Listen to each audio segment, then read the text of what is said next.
So, it's been 2 months and 13 days since my last video, and there's a lot to talk about.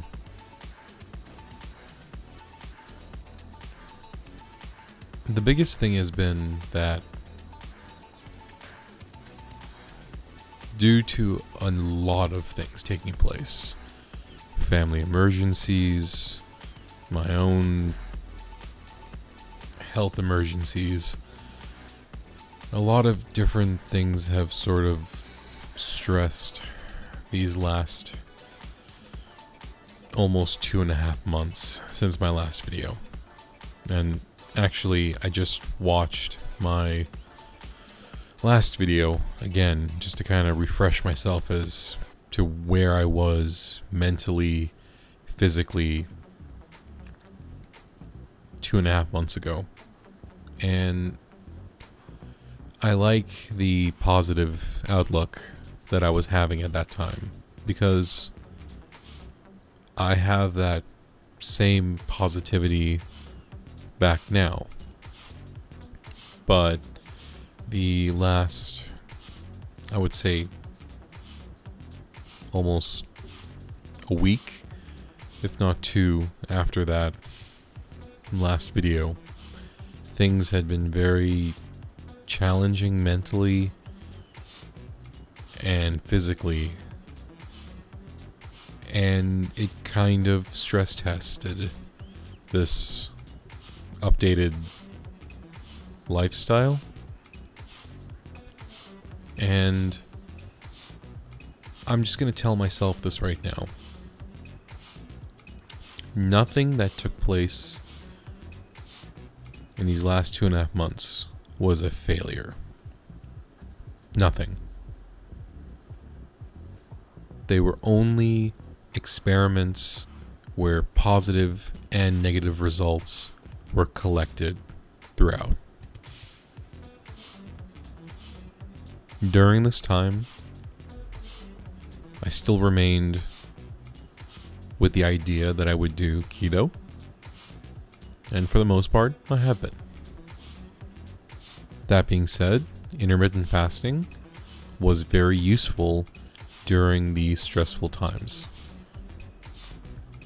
So, the details of which are, I know the details, so it bears no reason to explain that. But I do want to talk about what happens when you're trying, or at least when I tried, to maintain this type of program for myself, and how stress can shake things up, both in a positive way and in a negative way. So, let me start off there.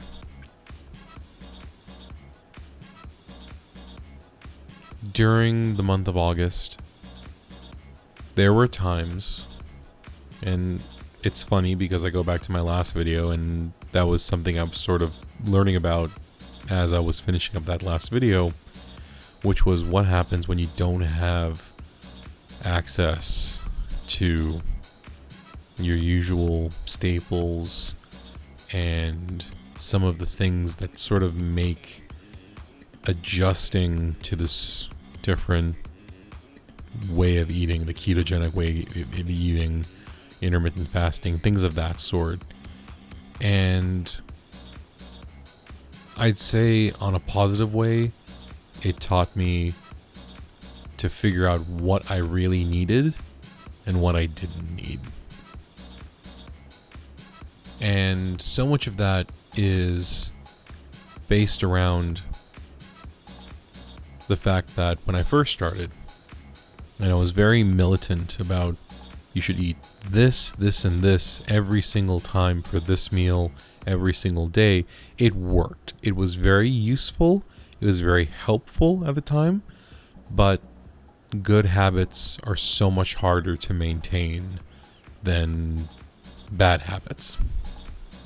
That's just the nature of them. And I did struggle in the first couple of weeks in August to keep at a very, very low carb process. And so much of that initially was me sort of beating myself up over it, but through a number of different lectures and talks and videos that kind of cover long-term maintenance and long-term keto and intermittent fasting, I had to remind myself that if one meal doesn't end up being exactly the perfect meal, that's okay. Move forward, have your next meal, and it'll be fine. That doesn't mean to say that, cheat days are a thing, and I don't like that concept anyway. Sometimes you're not going to find that perfect meal, and it doesn't mean that you make do with it. Sometimes you just don't eat. If you're not hungry, you don't eat. That's one of the big things that I've learned now, doing intermittent fasting for, I'm assuming now it's been almost 3 months probably of doing that. And the length of time that I don't eat, my non-eating window, I experimented with throughout this time. I've tried my usual, 16 hours. I've tried 18 hours. I've gone to 20 hours. I've even gone to 24 hours. And they all sort of became things that I can get comfortable with and do. And so now I sort of take it on the fly, decide on that day how long my fast is going to be. If I'm hungry, I'll eat. If I'm not hungry, I won't eat. And I think being flexible like that for me now is better in the long run. Now, that being said, to get to this point, during these last 2 months, I have had times where stress has been such a large amount on me that it made it difficult to always eat the right things or always eat within a certain window. And that was an interesting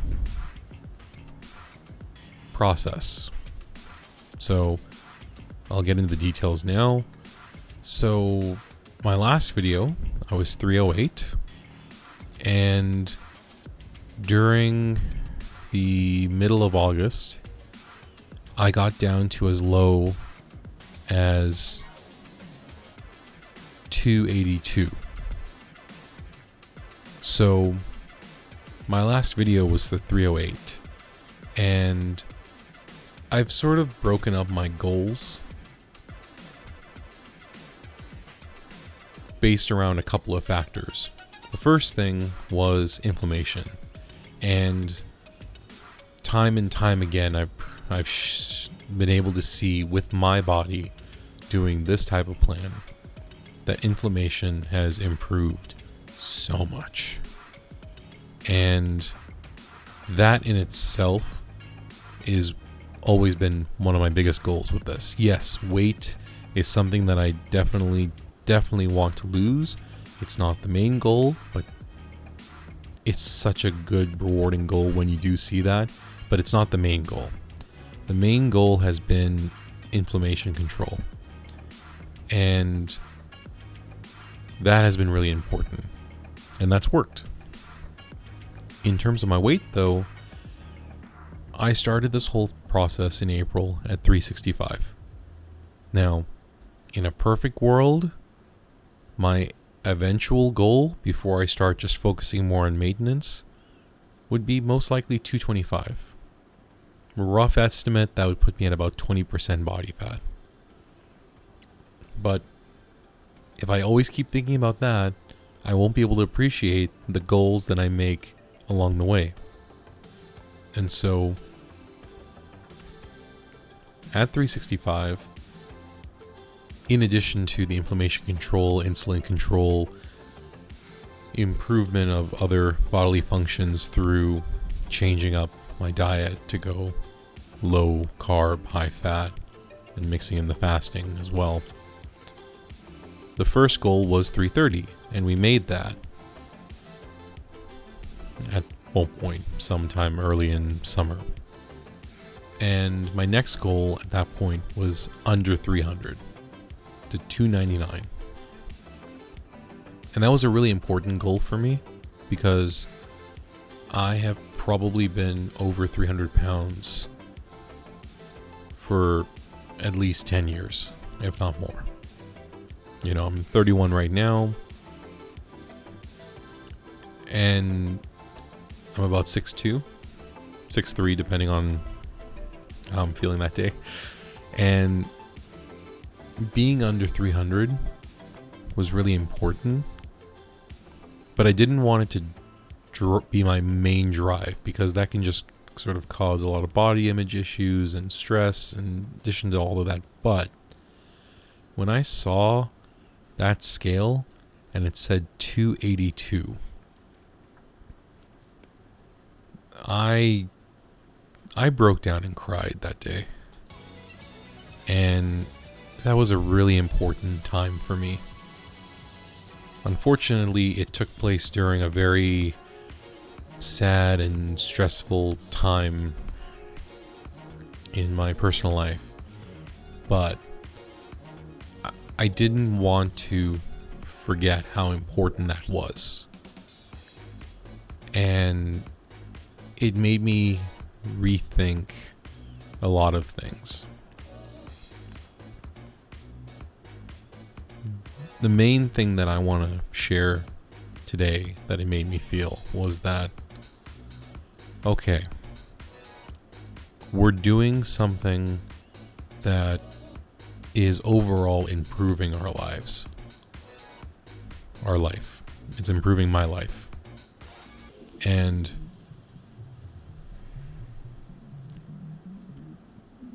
despite the knee injury that I had in August, and unfortunately still do, it's going to take some time. I've been taking physical therapy and exercises and just being very careful with my knees. But you know what? It takes time. It takes time to heal. I can't race this. But despite that, I feel so much better waking up in the mornings. I feel so much better breathing. My overall demeanor has changed because it took getting that low to finally see a better image of myself in the mirror. And that is so important.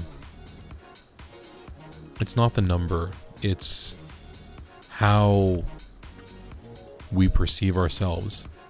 And so much of that is mental. So that perception of that homunculus that we always see in ourselves, that can vary even if you're the same weight. But to someone who has been very heavy most of their lives, seeing a significant reduction in that heaviness and being able to recognize it on your own is really important. And to anyone that decides to listen to this, don't let losing the weight drive you insane. But when you notice a loss, even if it's not your final loss that you're aiming for, take the time to appreciate that. It's way too important not to. The journey should not be something that you forget. And that was awesome. Now, that being said, during my emergency that took place, it was hard to maintain my eating windows. It was hard to maintain my nutrient profiles. And I put on weight again. And that was disconcerting, to say the least. By September 1st, I had gone back up to 311 pounds. And that was because stress, eating more carbs, eating more refined carbs. Let's just face it, I had a couple of days, if not weeks, where I was going back to my original diet. The bad, not healthy, not useful, bad diet. And switching back to that for that period of time was weird because I didn't feel comfortable doing it. It was unfortunately out of frustration and, let's just put it, loneliness. And it was difficult to switch things back, which I did. I did switch things back. But it took a really long time. And I just want to remind myself that that was okay. Obviously, I didn't want that to happen. I didn't find that a good thing that happened. But at the same time, I'm not going to punish myself for it. Given the circumstances, it's completely understandable. But what happened was, as things started to calm down, as things started to resolve themselves, I was able to process all of that frustration and anger. I'm not saying it's completely processed, but I was able to, and it afforded me an opportunity to restart. So by mid-September, I started things back up again, made sure, restocked on everything that I need. And like I said, this gave me an opportunity to figure out what I do and don't need. Now, everybody's different. Everybody has things that are necessary for them, whether it be medically necessary or for their own personal benefit. And I was able to hunker down and figure out the different things that I need. Maybe I need these supplements. Maybe I don't need these supplements. Maybe I need this type of meat. Maybe I don't need this type of meat. I started, as weird as it sounds, to get back on track. I started relaxing what I consider to be back on track. And in a way, that helped me stay back on plan, in a good habit again. And what I mean by that is, for me at least, other people that might be different, but stressing about exactly eating the exact best version of this item, while I still try to do that, if I can't, I don't sweat it. And it took a lot of different videos from, Dr. Ken Berry and Jason Fung, and reading a bunch of different papers and things like that to kind of just figure out that, yes, in a perfect scenario, the grass-fed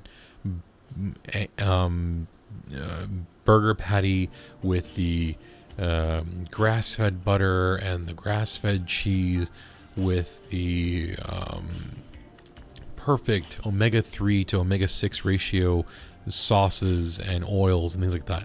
That is great. And I still do that when I have the patience and time and effort to do that. But in pursuit of the main goal, which is controlling insulin, which then controls my sugar, which then controls everything else from my kidneys to the inflammation to all the other benefits that I get from doing this. I just focus on, am I being low carb? Am I being high fat? Yes, that's the simplest way of doing it. And then there's the most difficult way of doing it. And I sort of am somewhere in between now. Sometimes I want to do the most efficient way of doing it. Sometimes I don't want to do that and do maybe the bare minimum. But either which way, it works.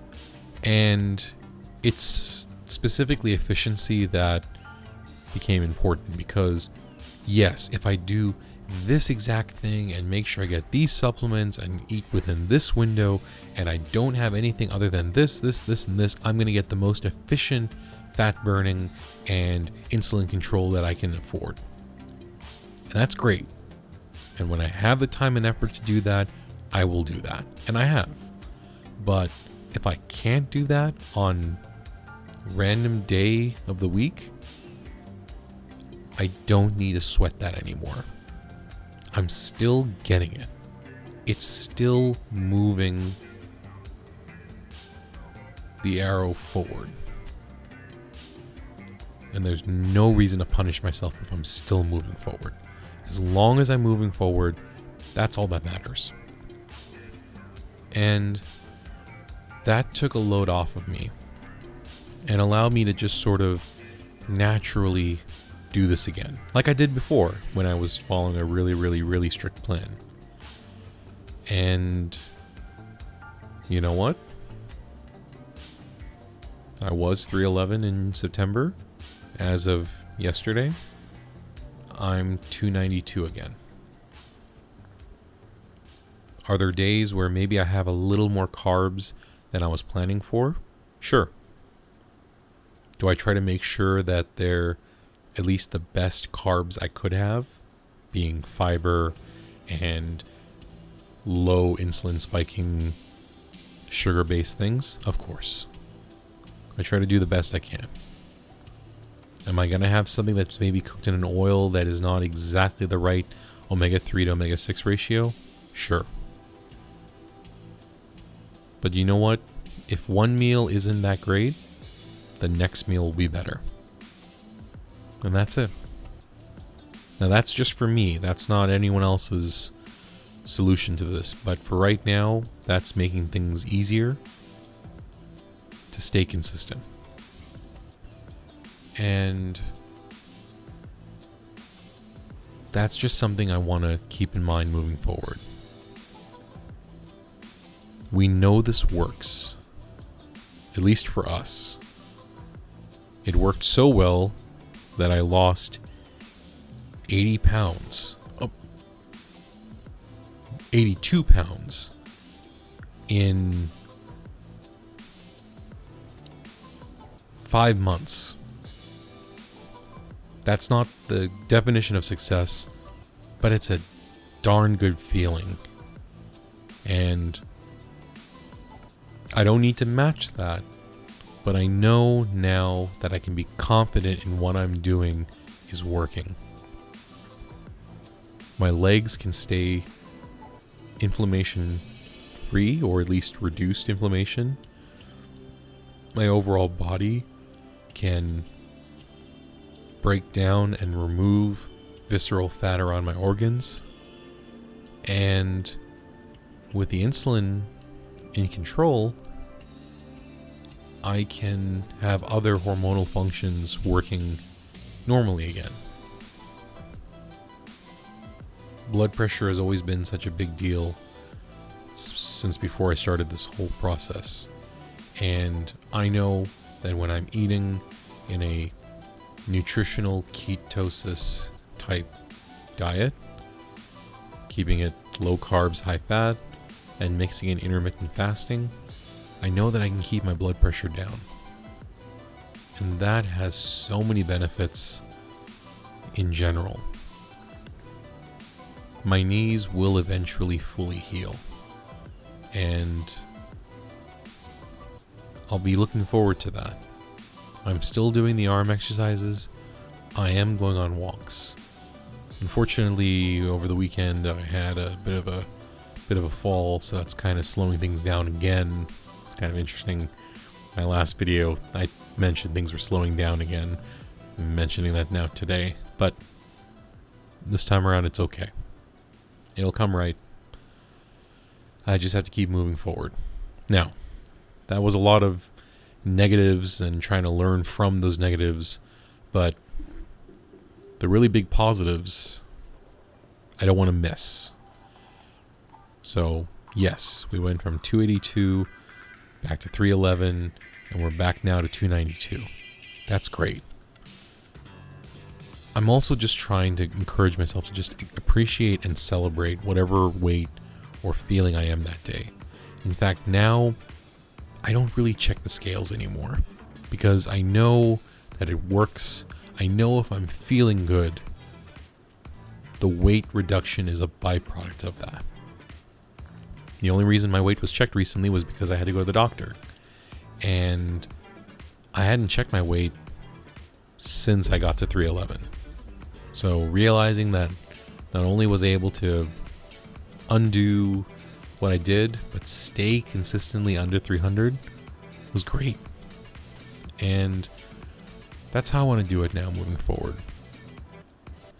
I got an idea of what I want to eat. If I'm not sure, I'll bust out that calorie counter. I'll figure out what the macros are, things like that.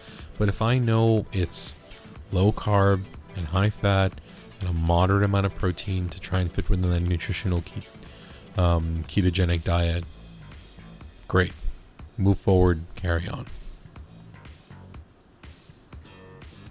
And as a byproduct of that, I now fit into 36 pants.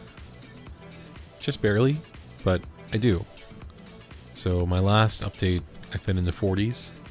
Now I can fit into 36s. And again, that has its benefits. I'm not buying a bunch of new clothes just yet because I just want to wait until I really feel settled in where I am. Dimension-wise, weight-wise, things like that. But it is nice being able to fit into quote-unquote more normal sizes that are easier to find things in my size. And the overall reduction in weight has finally caught up to me.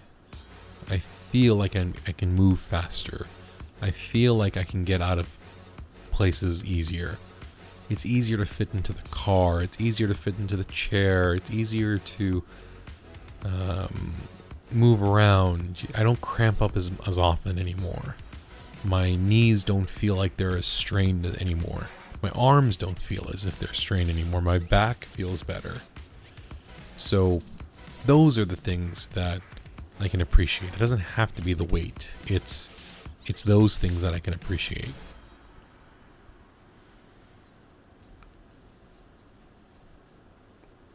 And in terms of the fasting, I think a lot of it initially was trying to force myself to fast as long or as hard as I could. And that was the wrong thing to do. I'm telling this to myself now so that in the future I remember this. Eat when you're hungry. And when I mean hungry, I mean genuinely hungry. And when you're not hungry, don't eat.